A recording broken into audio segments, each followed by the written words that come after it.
Hello, everyone. I got a great show for you tonight. This is a two-part show. The first part is, I'm not saying that you should lie to men, okay?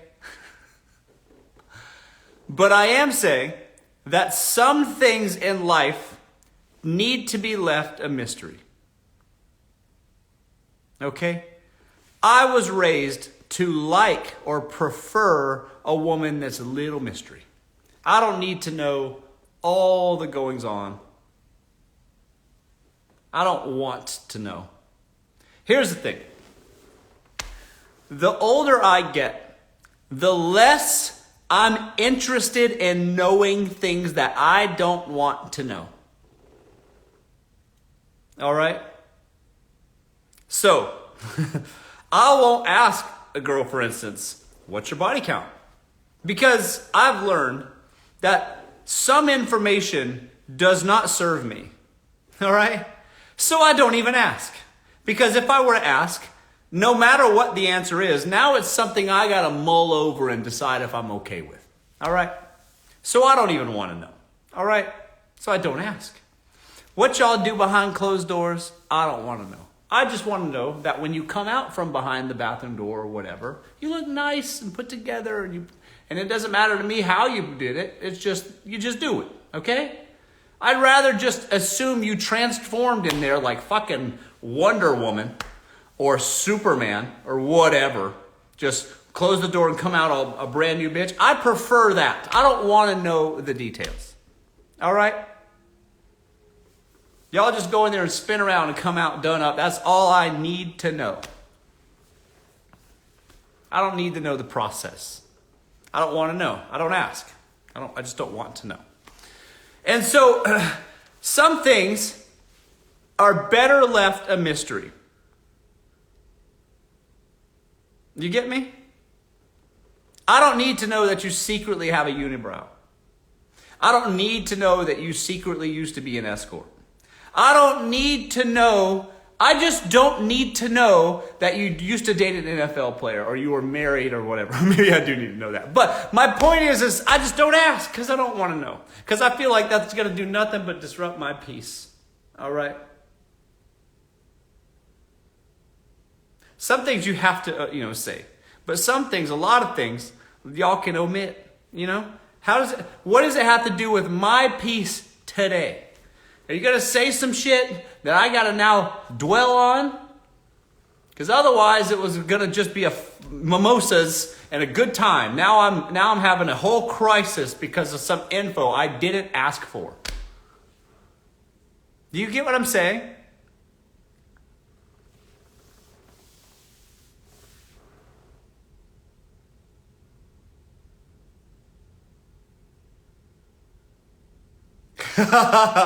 I just don't want to know. So I don't ask.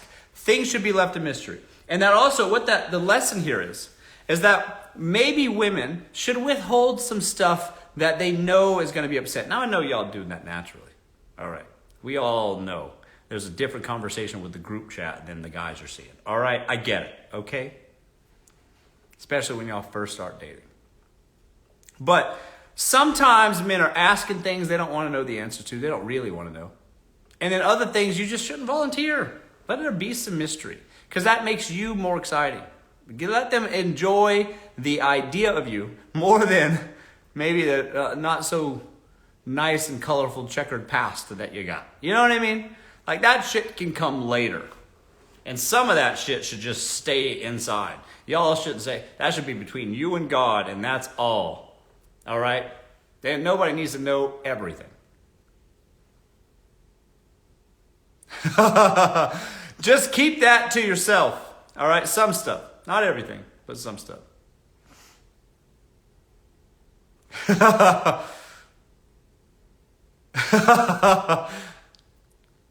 So, what I think here, guys, the answer is this.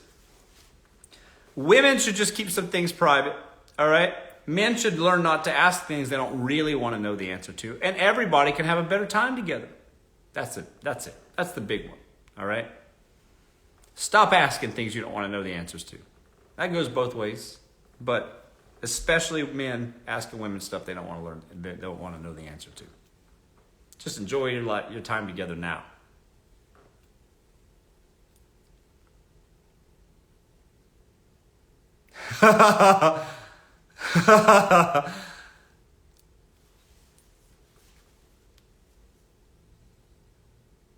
Let's see here. Okay, so that was a big one. I want to talk about that one. So here's another one. The big question I had recently because of my last post, which was about pushing men, sort of propelling them forward. Being women with high standards sort of propel men forward. And it forces men to have to become something. You see, if you set high standards for yourself as a woman, you sort of force men to become something. And I'm all for that. I think men do well under pressure despite their kicking and screaming. They end up overcoming the obstacles and doing better for themselves if faced with pressure and adversity. So that's one thing, how to get your man to make more money. But then the very next question I had was how to be a gold digger. And because that kind of goes hand in hand. If you're putting pressure on your man to make money, men would say that's you being a gold digger. And then what I would say is that women should be gold diggers. They should go for men that make money and are a success. That's it. That's just bodes to that man's character. It means it's very likely that he has a more upstanding, more responsible character than somebody that has no money. Because that also bodes to their character too. Do you guys see? All right. So that's the point that I've been trying to make for a long time. Women having a financial and fiscal expectation for men forces men to become fiscally responsible. That's really it. That's the answer. Okay? So then the question is, well, how to be a gold digger? Here's the answer. Here's how to be a gold digger. Men don't want to feel used. They want to feel useful. All right? And that should be the motto for this whole thing. If you can just think about that, that will apply to everything I'm about to say. Okay? Men want to feel useful and not feel like you're taking advantage of them. All right? So that is your frame of reference from which you should work in your communication with men. The end. That's all. Do you guys get it? That's how you should always think about this. So if you come at them with a very masculine, loud, very entitled, and say expectations, that is not going to make them feel useful, and that is going to make them feel used, and therefore they will reject that premise and you will be left with nothing, let me tell you. Do you guys understand? So, therefore, you should try to frame all of your communication from a frame of reference so that the men feel as if they're helping you, and in so doing so, becoming a better man. They feel better about themselves as a man, as a provider man. Does that make sense? All right? So, you can't come at men in I demand this, I demand that. It's got to be that. Got to have my bills paid. Got to have my kids' daycare paid for, whatever. If you start coming at them too hot like that, they're going to run for the hills, and then it's because you sent them there. You can't come across as if you're only there to use a man. All right? And by the way, you should want to be with a man that's more than just a wallet. All right? If you don't like the guy, even if he pays, you are going to resent that man, let me tell you. All right?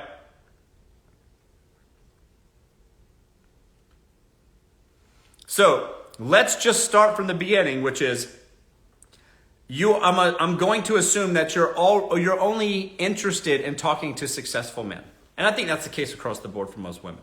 But you're only interested in talking to successful men, so let's just start there. If you're only talking to successful men, here's what you do. If you want to be a gold digger properly and actually get what you want out of men, here's what you do. Okay?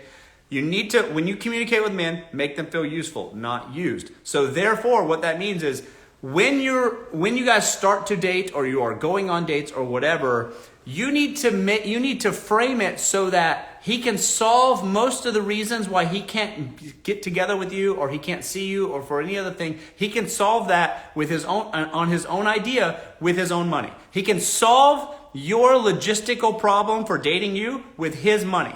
And if you frame it that way, he'll offer and solve that problem for you. Here's an example. Oh, I can't see you. I got to do this. I got to work. I'm doing this other thing, whatever. You're constantly so busy trying to make ends meet that it's almost impossible to see him. That's really the answer. You see? So if he likes you and you guys are talking, dating, whatever, but you can't see him that much because you're just so busy with your life, that man himself will have the brilliant idea to simply just, how much do you make? What do they pay you in a day? I'll just cover it. Come over here instead. And that will come from a man that makes money. I promise you. That will never come from a man that doesn't have money. A man that doesn't have money will never offer that. But a man that has money is annoyed with the fact that I can't see you today because you got to go to some job and make $210 today or whatever. He'll just go, call in. I'll pay your whatever. I promise you that's what they do. All right? Because it's more convenient for the man to just pay your whatever you need to make for the day or whatever you need to make for the month so that he can just see you on his time. You see? If you're never available because you just have to work, and that's the God's honest truth, a man of means will volunteer to pay for that shit. He'll just say, hey, let me cover it. Don't even worry about it. Venmo or whatever. That's just how it goes. All right? So, if you simply, here's how you be a gold digger. When you start to date a man, you need to pull back your time to prioritize making money and make that clear to the man so that he then has the brilliant idea to just cover your cost of whatever you were going to make when you were working. So if you're like, oh, sorry, I can't, I'm a nighttime bartender or whatever. That man of means will say, well, how much do you make in a night? Just call in. Don't worry about it. And then he'll just pay for it. He'll be like, well, I can't call in. I got to work. He's going to go, well, don't worry, honey. I'll just cover your night so you can just come over here instead. And you're going to go, oh, really? You would do that? Make it his idea. Do you guys understand? So he himself will come up with the idea, but you're the one who orchestrated it simply by not being as available to the guy that wants to see you. Because men that make money and don't have the time to just like, oh, well, any other night's okay. Any other night's available. That's what it's like. If you're dating a broke guy with broke men, it's always the same. If they can't see you on Monday, then they can see you on Tuesday. If they can't see you on Tuesday, they can see you on Wednesday. If they can't see you on Wednesday, you can see you on Thursday. That's what broke men are doing because they don't have anything going on. Every night's a free night. Every afternoon's a free afternoon. Don't even worry. Any time works for me. That's what it's like when you're broke. But when you're not broke, you're busy. You got shit going on. You got stuff happening every single day. And that being said, your schedule is all the time. So if a man wants to see you and he's only available tonight, he's just not sure when he's going to be free next, he'll just pay for the day rate. He'll just say, don't worry, how much do you make? Don't worry, I'll see you tonight because that's what I got. That's how it works with rich men. I promise you. All right? So all you have to do is just not be so available because you have to prioritize making money. And then that man will give you money and boom. That's how you successfully become an effective gold digger. Date men that can do that and then make yourself less available because you have to prioritize making money to make those ends meet. That's what happens. That's how it is. And by the way, duh, girls got to live, girls got to eat. Of course you're working. Of course you got stuff going on. Every reasonable person would understand that. You see? And then rich men just don't have the time to just be available any time. They're available now, right now. And you're not available because you got to work. And he's going to say, don't worry about work. I'll pay for it. And as long as you make him feel useful and not used, that man will not only give you money, but he'll feel like a bigger, better man because of it. Like, oh yeah, I got you, girl. Don't even worry. I got it. And that's valid because he does have it. And he is taking care of it for you. And it will make him feel like a man. So if he's feeling useful, he's going to be like, I'm the king of the castle. And he will be. Let's face it. But if you go, oh, I need my bills paid. I'm not gonna come over there unless you pay my rent. If you say that, now he feels used and it will not work. He will kick you to the curb and find somebody that approaches it in the way that I'm describing it, the better way.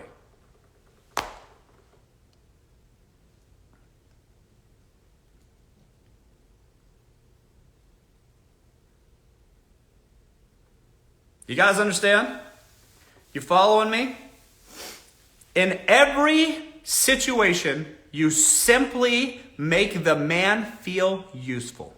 And if you can just say, well, I can't because of this other thing related to money. I can't because money. That successful man will feel useful solving your money problem, even if it's just for the day. Because let me tell you something else. If he solves it for a day, he'll solve it for a week. If he solves it for a week, he'll solve it for a month. If he solves it for a month, he'll solve it for a year. That's how it works. That's how it goes. You think men just decide to rent you an apartment for a year? The only men that do that are ones with wives anyways. They might rent you an apartment if they got a family at home. Fine. But if it's not that, they'll rent you an apartment. They gotta build up to that acknowledgement. Do you see? And by the way, I've done this before, and it's simply because it's a matter of convenience for me. It's just a matter of like, oh, I can't see you today. Well, fuck, I guess it's gonna be next week then. I guess. What's happening? And then through that frustration, if I like the girl enough, and I have been in situations like that, I'll just be like, I'll just pay for it. Don't worry about it. And that just works. And it's better for me that way. Does that make sense?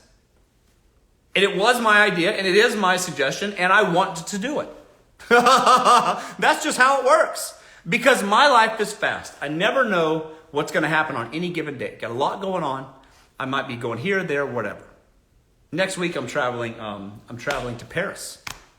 For no reason, just for the fun of it. I'm just going to Paris. Just because. And that's just how my life is. Like that. And I want to be like, hey, I'm going to Paris. Pack your bags, we're going. And then she's got to be like, okay. Because that's the only thing I can accept. Because if not, it's inconvenient for me. You see? So it's better for me to just pay the rent so that she doesn't have to work. That's what successful men do. That's just the answer. That's how it works. Don't you guys see? Don't you get it? So that's my suggestion. And so if you want to be an effective gold digger and actually be profitable, you need to make the man feel useful and not used. That's it. That's all, folks. That's the answer.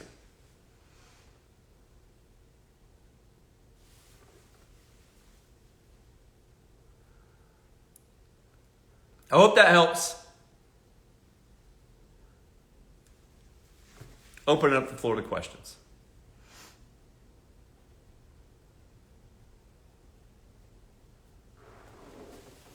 How do I attract these men? Also, good point. Here's another answer.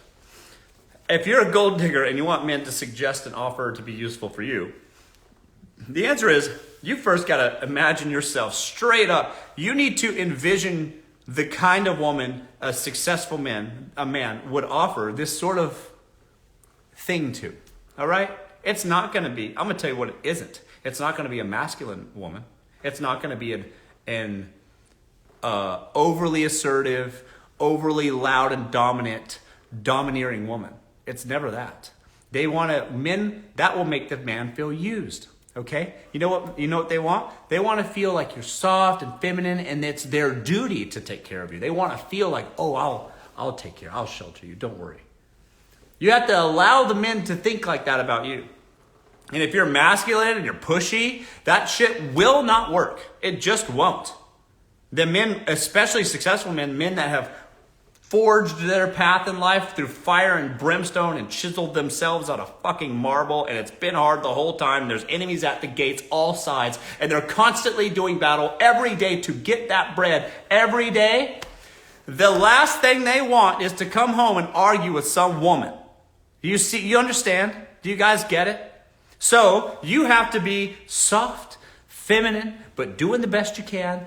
But you have to make a little bit of money too and all that. And if you approach it that way, he will have the idea to protect you. You see? That's the answer. That's the answer. So instead of being demanding or requiring, you just put it in his face and be unavailable, and then he will come up with the idea. All right? So you need to envision what that woman looks like. And then you need to act as if. Become that. All right? If it's a soft, feminine, sort of dainty woman that can do it, but she's, she would appreciate if, somebody protected her and provided for her. then that is the behavior you must have. That's it. And you need to start, and it goes a long way. You need to change the way you dress. You need to change the way you behave, especially around men. You need to carry yourself in a way that is extremely feminine and soft. All right? And then you need to act as if, and then put yourself in the proximity of a successful man. And wherever that is in your city, who knows? Wherever that is for you. I don't know. But you can imagine. Pickleball courts, country clubs, tennis clubs, yacht clubs, whatever. I hang out all those places, just as an example. So men with means also have hobbies. Put yourselves in the vicinity where those hobbies can be, enjoyed. All right? And then act as if. That's how you do it, folks. That's how you attract it. If a man is too intimidated to approach you, that's not the man you want anyways. All right? What's he afraid of?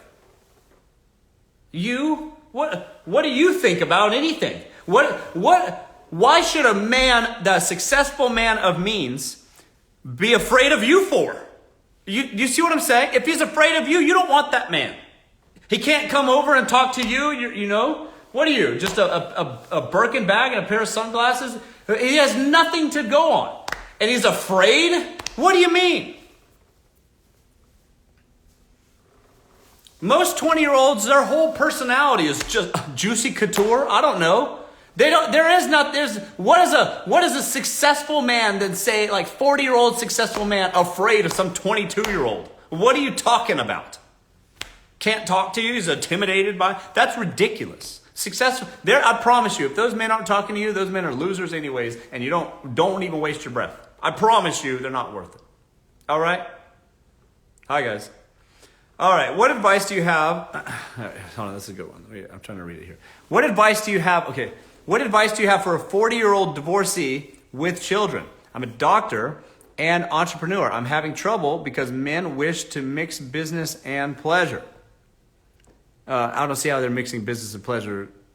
I don't understand. Are you saying you're dating at work? What are you dating? Male nurses at work or other doctors? What do you mean? You go on a medical trip to Vegas or whatever to look at the new medical devices coming out in 2025, and while you're on your business trip, you're hooking up with other doctors, married doctors? What do you do? What do you mean mixing business and pleasure? Or they start dating you and they ask you to write prescriptions for them? What do you mean by business and pleasure? If just because you're a doctor and you start dating men, how is that mixing business and pleasure? Are they asking you to write them prescriptions? Y'all having that kind of weekend? Oh, wait, okay. She responded. I'm not dating male entrepreneurs, but they wish to date me and are baiting me with business deals. Oh, I see. Okay. So the problem your problem is, ma'am, is that you're dating men with low credit scores. That's your issue. You're dating men that are worse off than you. That's your issue. That's your whole problem. You're dating broke men.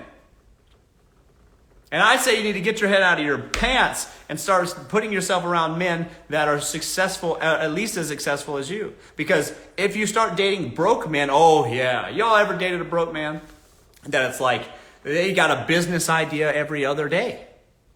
And it's going to change your life too. Oh my God, if you just give me $50,000, all I need is $50,000 and I can get this business up and running and we're going to be rich, babe. Don't worry about it. Don't even worry. I got us. Can you co-sign on this for me? I just need a truck. But I don't have the credit for it, but I can make the payments. Can you please sign off on this car note? God. I'm going to tell you that. Let me tell you, the business part will take over the pleasure part. The pleasure part will go to zero because you will resent that man-child for sure. And then the business will go to zero too, because if he was capable, he would have already done it himself without your help, ma'am. That's how it always goes. Don't you see? That's how it always goes. If he was capable of doing the thing he needs your money for, he would have already done the thing. Don't you get it? He wasn't just, he's not just sitting there with nothing to show for it, trying to meet some woman so that she can give him some money or integrate her business and so he can set up shop in your life. All right. And then now his latent entrepreneurial powers will unlock. And then he then will instantaneously become the kind of person it takes to run a successful fucking anything. I promise you that's not how it works. And the issue for you, ma'am, is that you keep dating bums. You need to date guys that are driven, have a proven track record, are making money. Then, at later down the line, once you've established some level of trust, if both of your successful entrepreneurial minds come together on some sort of deal together, then fine. But I'm gonna tell you this: if y'all dating and on the third date he's trying to pitch you a business idea, he's broke. His credit score isn't where it ought to be. I promise.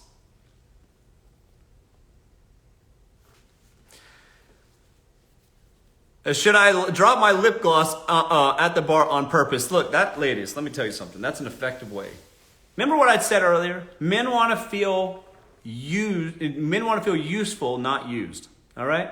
So if you forget your handkerchief, people don't use handkerchiefs anymore, Jesus Christ. You forget your lip gloss, your empty purse, your empty fake purse. I'm just kidding. Just kidding. Unless I'm not. You forget your empty purse. You forget your lip gloss at the bar stool or whatever. Next to some man. That man will feel useful. And he'll be like, oh, thanks. That was really nice of you. Thank you so much. That's how it works. How was your day? Good.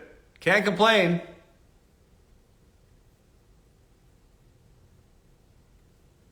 That's not being, hey, and also, by the way, that's not being superficial. That's just creating an opening, all right? That's just being strategic, all right? Sometimes you don't want to accost the man. Like, hey, how are you? Saw you across the bar, sir. That might work, but also it's like, oh, I'm going to tell you something else.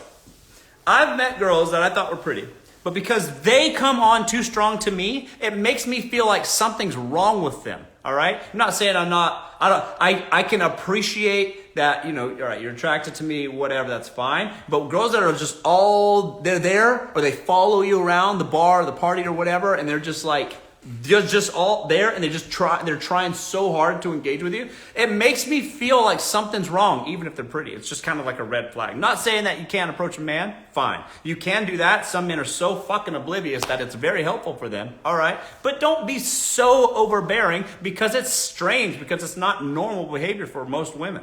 So when you see that shit, when that happens to you, you then go, okay, like, hey, what is wrong? Like, what is up?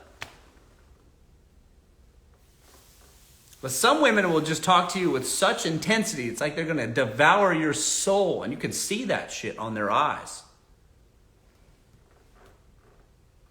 It's scary. And it's just off-putting. You can be pretty as all get out, but if you start acting this way, it can be off-putting to men. So, leaving your lip gloss behind or something like this so that some man feels useful is a good strategy. All right? That's not being superficial. That's just being tactful.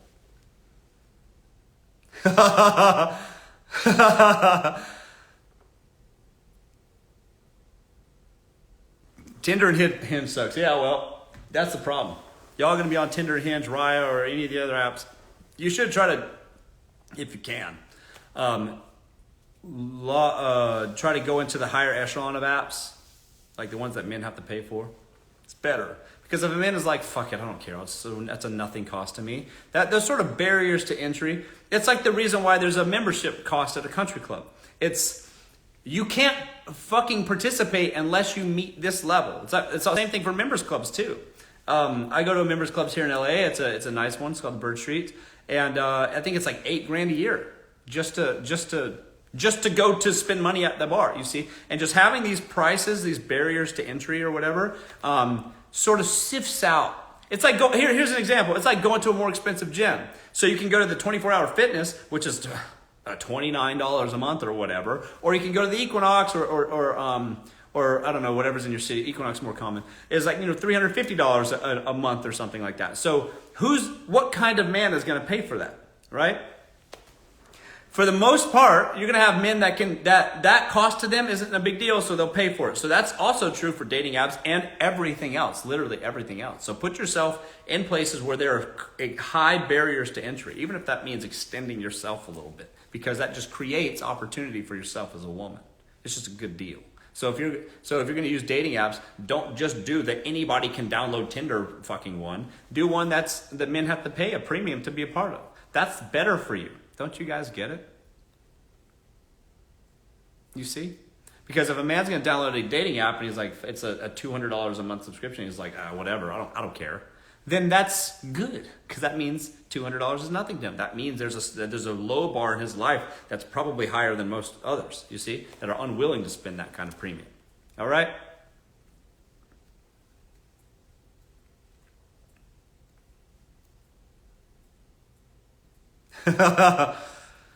But here's the problem. I can't just give you a dating app recommendation because none of them are paying me, number one.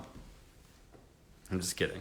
I'm not kidding, but the problem with the dating app recommendations is y'all are in different zip codes all over the world. So if I say, and they're all different in different places. Some of them are good in some cities, some zip codes. Some of them are good in other ones are different in other zip codes, whatever. So like just giving you one to choose is just giving them my Russellhartley fucking endorsement. And fuck them, by the way. They're all those people are cap anyways. All the men are acting thinner than they are, and all the men are acting younger than they are. Y'all all lying. So I don't want to endorse any of them without them paying me. Number one. Number two, the honest answer is that y'all are like I said, the apps are different in different cities and countries. So it just depends. You ask your local friends, find the most expensive, most commonly used one, and sign up for that one. All right?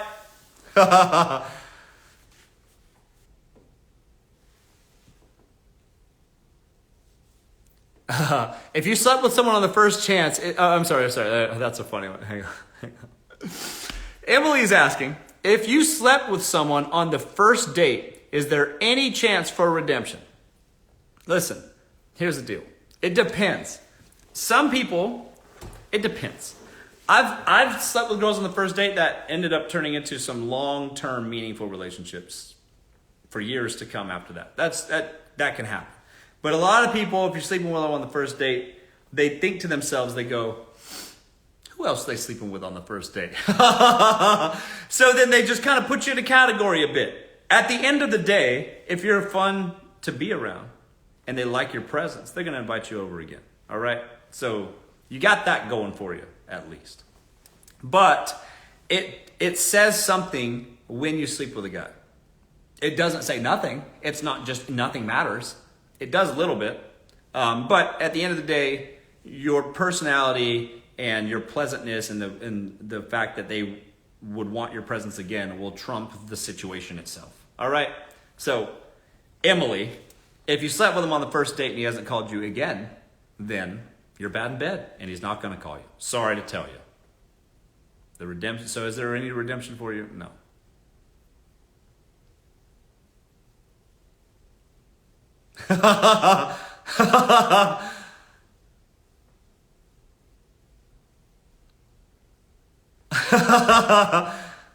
Because I think that if he slept with you on the first night and you were great in bed, he'd call you back.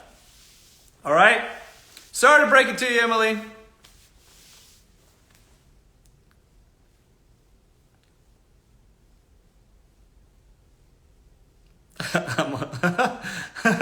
I'm always getting called back. That's so funny.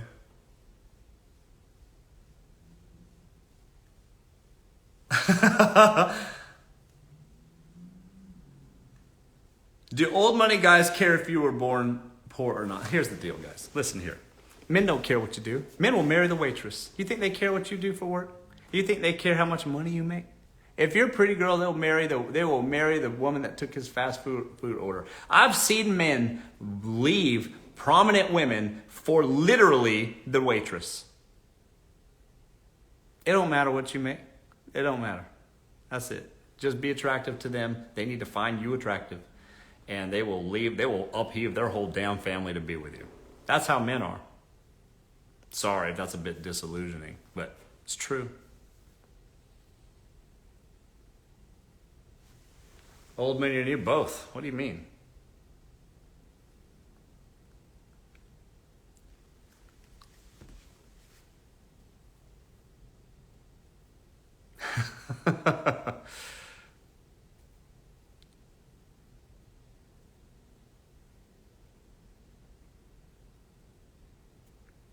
But my man adores me. and treats me like a queen? What can I do that doesn't look clingy but shows love? If your man already adores you, you keep doing what you've been doing this whole time. If he already adores you and treats you like a queen, you just appreciate that man. That's it. What else I'm not going to tell you to change anything because you're doing it right, sis. You're doing better than most. All right? Just appreciate what you got.